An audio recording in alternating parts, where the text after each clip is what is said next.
কোরআনে আল্লাহ সুবহানাহু ওয়া তাআলা অনেক ধরনের ঘরের কথা বলেছেন। একটা ঘর, দুটো ঘর আমার খুবই আলোচনার কাছে আমার কাছে খুবই গুরুত্বপূর্ণ। এর মধ্যে একটা ঘরের কথা আল্লাহ সুবহানাহু ওয়া তাআলা সূরা আল আনকাবুতে বলেছেন, মাসালুল লাযীনা ইত্তাখাযু মিন দুনিল্লাহি আউলিয়া কামাসালিল আনকাবুতি ইত্তাখাযাত বাইতা। যারা আল্লাহ ছাড়া অন্য কাউকে বন্ধু হিসেবে গ্রহণ করেছে তাদের উদাহরণ আল্লাহ তাআলা বললেন মাকড়সার উদাহরণের মতো, যে মাকড়সাটি একটি বাসা বানিয়েছে। ওয়া ইন্না আওহানাল বুয়ুতি লাবাইতুল আনকাবুত। এবং আল্লাহ তাআলা বললেন সবচেয়ে দুর্বল বাসা কার বাসা? মাকড়সার বাসা। আপনারা মাকড়সার বাসা দেখেছেন? কি পরিমাণ দক্ষতা দিয়ে এই বাসাটি নির্মাণ করা হয়েছে। এটা যে বুনন দেখেছেন, কি অসাধারণ নৈপুণ্যের সাথে এটা বানানো হয়েছে। এখানে যদি কোনো পোকামাকড় পড়ে তাহলে তার আর বাঁচার কোনো সুযোগ নেই। এখানে পোকামাকড় পড়া মানে কিন্তু মরে যাওয়া। কিন্তু আল্লাহ তাআলা বলেছেন মাকড়সা যখন বাসাটা বানায় তখন সে জানে যে খুবই শক্তিশালী একটা বাসা বানিয়েছে। কিন্তু আল্লাহ বলছেন ওয়া ইন্না আওহানাল বুয়ুতি লাবাইতুল আনকাবুত। তোমরা যদি বুঝতে যে মাকড়সার বাসাটি খুবই দুর্বল এবং উইকেস্ট, ফিবলেস্ট, এর চেয়ে দুর্বল কোনো বাসা নাই। লাউকানু ইয়ালামুন, হায় লোকেরা যদি জানতো। আল্লাহ সুবহানাহু ওয়া তাআলা আরেকটা ঘরের কথা বলেছেন যে আমি মৌমাছিকে বলেছি বাসা বানাও। কোথায়? পাহাড়ে, গাছের ঢালে এবং বাড়িগুলোতে, বাড়ির কার্নিশে, বিভিন্ন জায়গায় তোমরা বাসা বানাও। সুম্মা কুলি মিন কুল্লি সামারাত, অতঃপর প্রত্যেকটা ফুল থেকে তোমরা কি খাও, তোমাদের খাদ্য সংগ্রহ করো।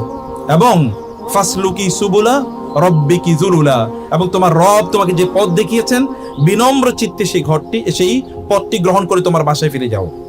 এবং আল্লাহ তাআলা বললেন আমি তার মধ্যে, এই যে মৌমাছি যে বাসা বানিয়েছে, এই বাসায় গিয়ে সে এক ধরনের খাদ্য প্রিজার্ভ করে।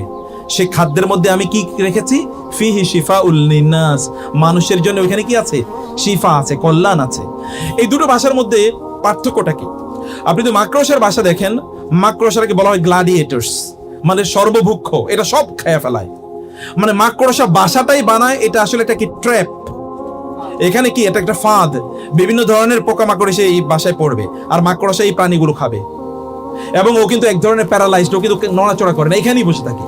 একটা বাসা বানাইছে ফাঁদ, এখানে এসে ফড়িং পোকামাকড় পড়ে আর ওই বসে বসে খায়। যখন সে কোনো খাদ্য না পায় তখন সে তার ডিম খায়। এমনকি ডিম যদি না পায় তাহলে সে তার সন্তানদেরকে খেয়ে ফেলে। যদি সন্তানও না পায় তাহলে মাকড়সা তার স্বামীরে খেয়ে ফেলায়। এর বিপরীতে আরেকটা বাসা আছে, যে বাসার প্রাণীগুলো দূর থেকে ফুল থেকে ফল, সেখান থেকে রস সংগ্রহ করে নিয়ে আসে তার পেটে করে এবং ওইখানে রাখে। ওটাকে এমন ভাবে চারিদিকে প্রিজার্ভ করেছে কোনো পোকামাকড় ওখানে বসতে পারবে না, আক্রমণই করতে পারবে না। এবং এর ভিতরে কি রেখে দিয়েছে? এমন একটা জিনিস যেটা বিভিন্ন রঙের, মুখতালিফুন আলওয়ানুহু, তার রং বিভিন্ন ধরনের। এবং এইটা যখন আপনি পান করে কখনো লাল হয়, কখনো সাদা হয়, এরকম টাইপের, কখনো হলুদ বর্ণের হয়। এটার বিভিন্ন কালার হয় এবং এর মধ্যে আমাদের বিভিন্ন ধরনের রোগের ওষুধ আছে। এটাকে আল্লাহ সুবহানাহু বললেন এ কিন্তু আল্লাহর প্রতি প্রচন্ড আনুগত্য। ফাসলুকি সুবুলা রব্বিকি যুলুলা, তুমি বিনয়ের সাথে আনুগত্য করো আল্লাহ সুবহানাহু ওয়া তাআলা দেখানো পথের বাইরে তুমি যাবে না। এবং এই কারণে ও কিন্তু একা বসে থাকে না তার রুমে, তার এই ঘরে, ও কিন্তু ঝাঁকে ঝাঁকে বের হয়ে যায় এবং সে খাদ্য সংগ্রহ করে সবচেয়ে পবিত্র। রাসূল সাল্লাল্লাহু আলাইহি ওয়াসাল্লাম বলেছেন এই কারণে মুমিন হচ্ছে মৌমাছির মতো। মৌমাছি কি করে? খায় সর্বোত্তম জিনিস, প্রডিউস করে কি সর্বোত্তম জিনিস। দুটো পরিবার কিন্তু এখানে আছে প্রিয় ভাইরা বোনেরা। আমরা কোন পরিবার নির্মাণ করতে চাই? কোনটা?